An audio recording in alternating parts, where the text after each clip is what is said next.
I'm Lee Coyne, and we have here Ashley, who comes from Vancouver at this point. Ashley Billick, B-I-L-Y-K. Perfect. She wound up living in a small town in Oregon. In Oregon, yeah. And what's the name of the town now? Maupin, Oregon. Tiny town of 400 right on the Deschutes River. Oh, that's not too far from Bend and Madras and all that. Yeah, no, it's about 2 hours north and then 2 hours east of Portland. Did you go visit Bend? Because I know they have a lovely river, the Deschutes runs through there. And Yeah, you know, I didn't spend too much time there. Considering it's such a small town, Maupin, we would often go shopping there, but that's about it. okay, I believe that they have either swans or ducks that swim along the river there, because I kind of remember that. And they have a miniature golf course someplace in town. Oh no, that would be worth the trip itself. Okay, I spent one of my anniversaries there many years ago. Fun. Just, okay. So once upon a time, you were born and then you grew up there. Tell us what the town was like, Maupin. Oh, it's a rafting town. That is its main source of income, economy. And every summer, the population just explodes with raft guides. It was a wonderful place to grow up. Everyone was so close. My graduating class was 25 kids, and we were all so tight-knit. And what was your favorite subject? Oh, English. English. Literature. I loved it. I loved writing, and I loved reading. Did you have a special writer or poet that you honored, venerated, that was sort of a role model for you? Oh, goodness. Mary Higgins Clark, I would think. I loved her novels. Even when I was very young, I would read it. Yeah, she read fiction and all. Yep, fiction, mostly mystery, suspense, crime, things like that. Okay. And is your life basically a mystery? Isn't everybody's? I don't know. I just thought I'd throw that in and all. Okay. So were you involved in any extracurricular sports or music or anything in high school? In high school, I was in volleyball. When I was younger, yes. Go ahead. I wouldn't say I was any good, but I loved it. Okay. And now you are getting into volleying various recipes around town and all. And did you have any home economics classes in high school or beyond? What sort of ticked it off for you, Ashley? Nope, no home economics, but cooking and baking has been such an important part of my family and my family's heritage. I have recipes that came from Hungary with my great-great-grandmother. Hungary. So tell us about, let's start with your grandmother. What kind of recipes did she favor? What was she into? Yeah, so my grandmother she went to culinary school, and she worked for a very long time in Prospect, another small town. At this school, she was the chef there, and the recipes I took away from her were hot and sour soup, delicious, and... Tell us what goes into hot and sour soup, some of the things. Yeah. A lot of the people there are taking down notes and wondering, they say, I want the hot and sour soup, especially in cold weather, I need hot and sour soup. So it's a broth-based soup with tofu, bamboo, some watercress in there if you're getting a little crazy. There's some mushrooms in there if you want them. It's got a chili garlic sauce, some rice wine vinegar. It's very good. Oh, good for vegetarians too. Sounds like it's all pretty much. Oh, well, it does use chicken broth, but I'm sure you could use a vegetable broth too and achieve a very similar flavor. I'm going to share with my friend Bethany, who's a sort of a semi-vegetarian and all. Okay. What, of all the dishes that you cooked, what is your personal favorite? My favorite, my comfort food is paprikash soup. That's the recipe that came over from Hungary with my great-great-grandparents.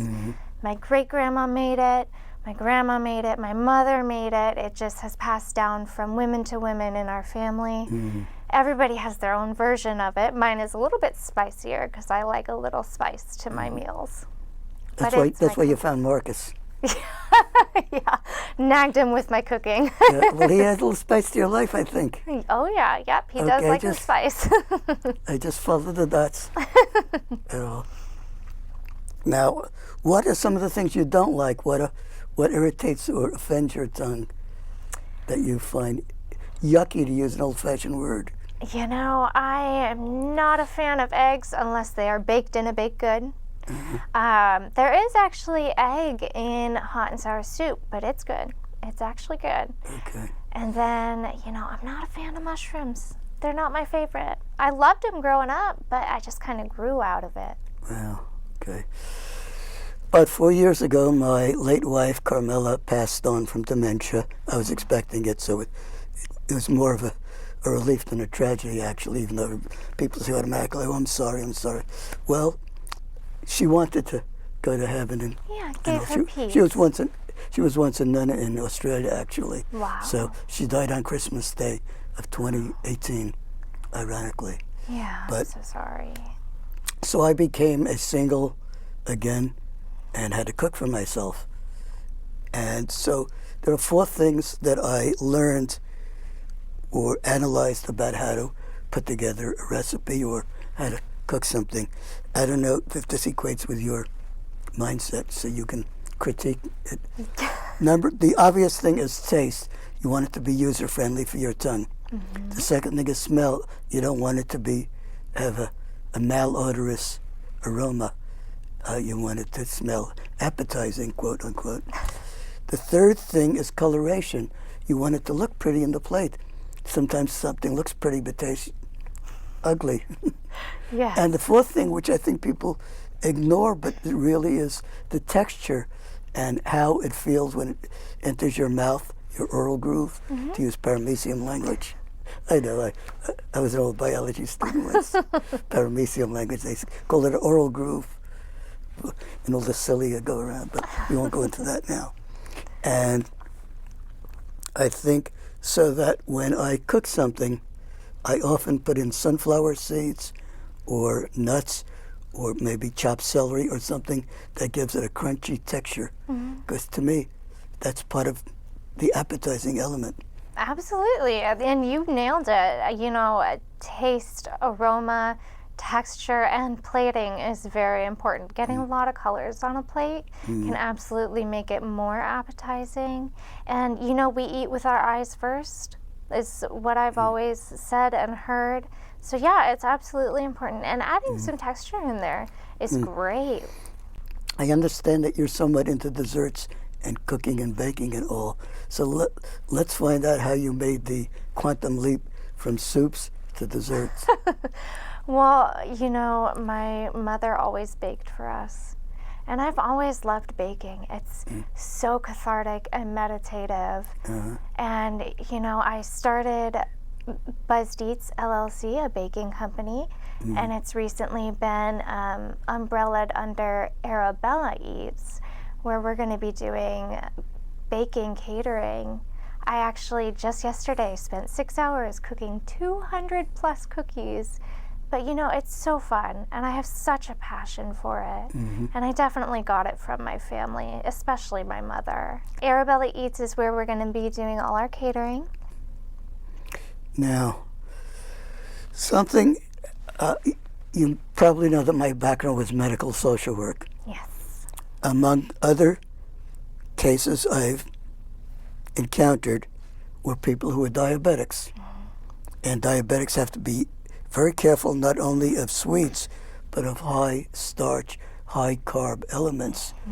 Do you have any recipes or formulas for people who have to avoid or limit, I wouldn't say totally avoid, but limit their carb intake, because that's very important.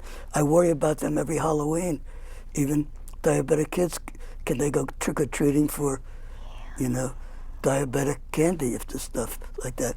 If somebody out there is listening and wants to invent a line of diabetic candy for, well, diabetic jelly beans for Easter and diabetic candy canes for Christmas coming up, and we don't have any candy for Thanksgiving. It's more turkey and cranberry sauce.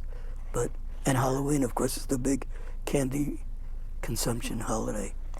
Well, I'm actually developing a line, and I'm going to be incorporating a line of more diabetic-friendly treats. I'll be using low-carb flour and sugar replacement.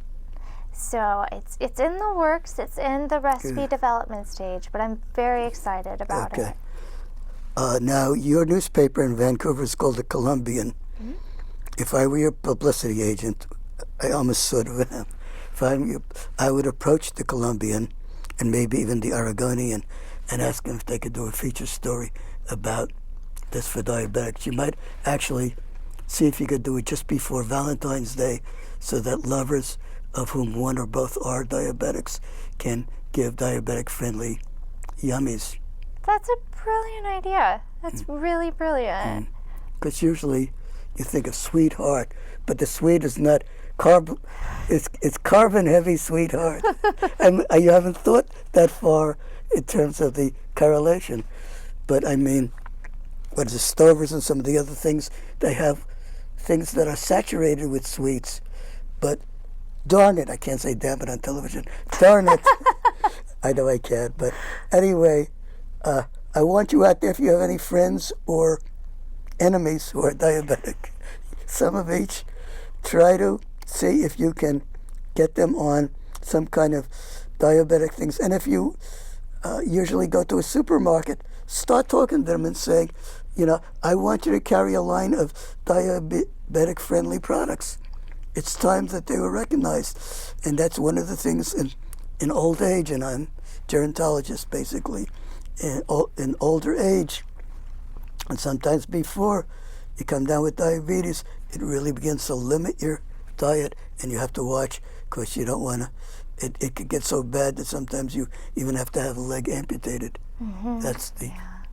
I actually, this is a topic I'm very passionate about, making diabetic-friendly recipes and food. I very recently did a feature on not sweets, but diabetic-friendly meal recipes. It does have some treats on it, so... Okay. Now, I'm correlating what you do and what I do. There are nursing homes and retirement homes in Vancouver, and probably up the road in La Center and some of the other places there. Camas, what's it called? Not McDougal. It's... Oh, goodness. I gotta say, I don't quite know the area too well. I'm very new in the area. I know Orchards is nearby. Yes. Okay.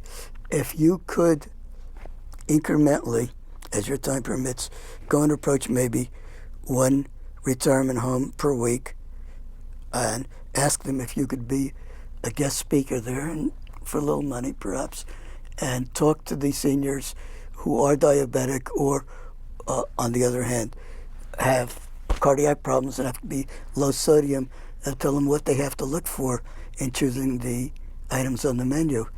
Because often most nursing homes and retirement homes don't tell you up front what is heavy in this element, and it's just like a crapshoot of trying to figure out. And most people who aren't seniors aren't sophisticated with the contents of what they're eating. They just eat it because it tastes good. Yep. It does limit your options, but it doesn't have to hinder them. It's just a couple simple rules that you can follow, and you can still have a flavor-filled life with diabetes. Okay. We start eating as little kids, and by the time we're 3 and 4, our vocabulary is broad enough so that we can ask questions about what we're eating. If any mothers and fathers are out there and trying to teach their kids about proper nutrition habits, what would you recommend? What are some of the ammunition the parents should have to get their kids diet conscious? Yeah, so it's really important not to overly focus, especially on the terms diet, but just keeping it well balanced. plenty fruit, plenty vegetables. Carbs are not your enemy. We draw energy from carbohydrates. Plenty protein if that is your family's choice. I know some families choose to not eat meat protein, but it is still important to be getting that protein because we also draw energy from that. Now, protein helps the muscles?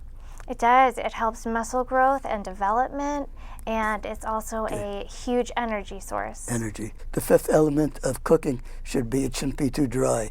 You want to have a certain part of juiciness in your content so you don't choke in the cough. Yeah, well, a really, really good way to make sure, especially your proteins, stay moist but well cooked. Get an instant read digital thermometer. Take that chicken off right when it hits 165. Let it rest 2-3 minutes to reabsorb all those juices.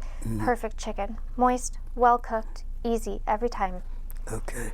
So Ashley, tell us what some of the things that consumers of food, we all are consumers of food, what we have to watch out for, some of the danger, hazardous things.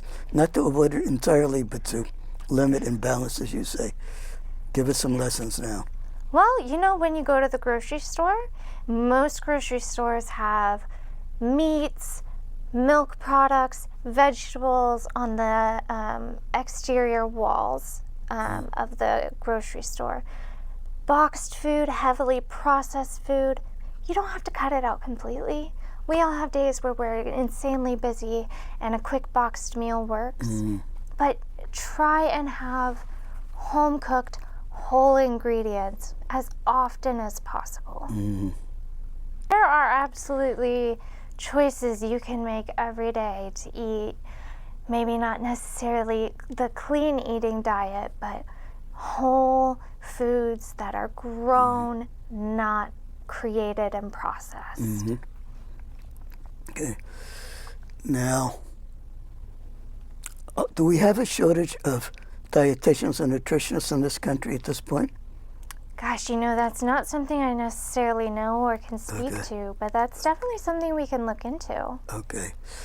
This COVID pandemic, epidemic, has been an eye-opener and a scary Halloween message to a lot of people.